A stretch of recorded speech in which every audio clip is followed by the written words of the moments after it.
Aujourd'hui, nous sommes avec Martine Valton, qui a accepté de répondre à une question par jour. Madame Valton, quelles sont les conséquences du Covid-19 sur votre campagne des municipales? Le Covid-19 a été une crise très grave, brutale, qui a touché les populations dans le monde, en France et bien sûr à Villepinte, avec beaucoup de malades et des décès également. Des décès qui ont été d'autant plus durs que les conditions sanitaires ne permettaient pas d'accompagner les malades. En mairie, on a dû faire face à cette crise et prendre beaucoup de mesures nouvelles. Tout d'abord, les médecins étaient démunis de toute protection, puisqu'ils ne pouvaient pas acheter de masques. L'État avait confisqué tous les masques. C'est donc avec l'aide de la région d'Île-de-France que nous avons pris l'initiative de distribuer des masques très rapidement, dès le début du confinement, aux médecins, aux infirmiers, aux ambulanciers, pour leur permettre d'exercer dans de meilleures conditions, en tout cas une meilleure protection, leur activité. Et c'était essentiel pour que nos populations puissent être soignées malgré tout cela. Les seniors également avaient besoin d'être protégés. L'objectif était qu'ils ne sortent pas de chez eux. Nous avons donc mis en place une cellule de veille avec des personnes, des agents de la ville et des élus qui les appelaient régulièrement pour prendre de leurs nouvelles et éventuellement faire leurs courses, aller chercher leurs médicaments, tout ce qui pouvait leur être nécessaire. De même, pour les personnes les plus fragiles, avec mon adjointe en charge de la sécurité, nous sommes allés porter des masques au domicile de ces personnes isolées et fragiles pour elles aussi leur permettre de se protéger, ne serait-ce que lorsqu'elles recevaient quelqu'un, bien que, évidemment, les mesures de distanciation physique étaient nécessaires. Les services municipaux également ont dû s'adapter, puisque l'objectif était qu'on continue à faire fonctionner la mairie malgré ce problème, cette crise sanitaire, alors que des agents étaient malades, que des agents étaient fragiles, que des agents devaient rester chez eux pour garder leurs enfants. Nous avons dû nous adapter pour permettre au moins que les services essentiels soient maintenus. L'accueil de la mairie, bien évidemment, de la mairie principale a été totalement maintenu en permanence. La police municipale a maintenu son activité. Le centre communal d'action sociale, qui devait justement aller au-devant de ces populations, a travaillé également. Le service des formalités administratives, l'état civil, pour enregistrer les naissances, mais aussi les décès.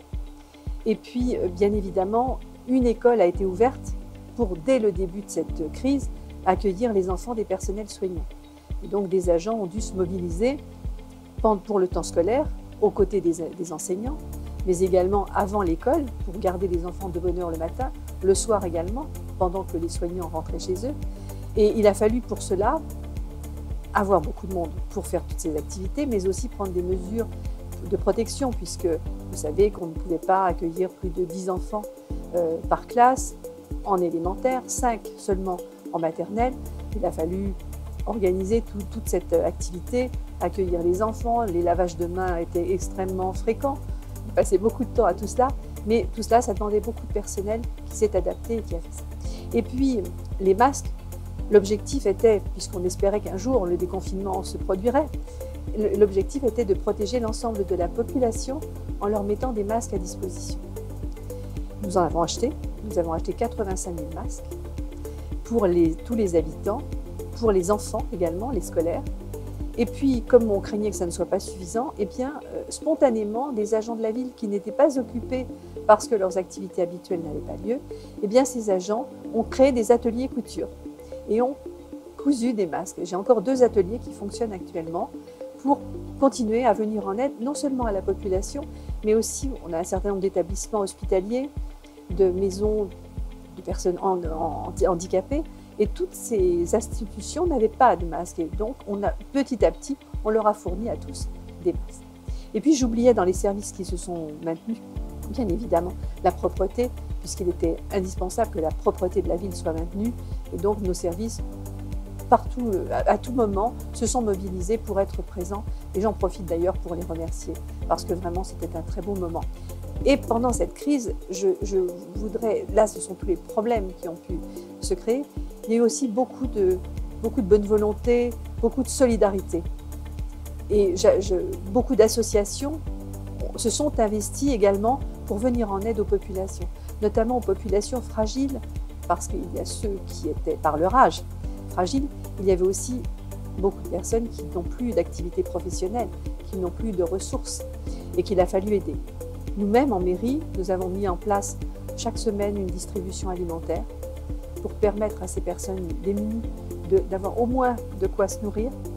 Pour les enfants, des repas ont été également mis à disposition chaque jour scolaire de la semaine.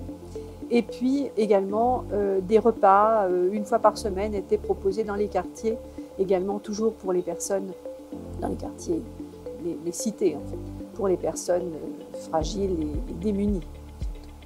Voilà, donc cette crise effectivement a été terrible, j'espère que nous en sommes sortis. En tout cas, depuis hier, nous sommes verts et cela permettra aussi de reprendre un petit peu une vie plus normale. Mais en tout cas, elle a été riche d'enseignements et effectivement, elle nous a conduit, je pense que je vais en parler tout de suite parce que c'est important, elle nous a conduit à revoir en partie notre projet de campagne.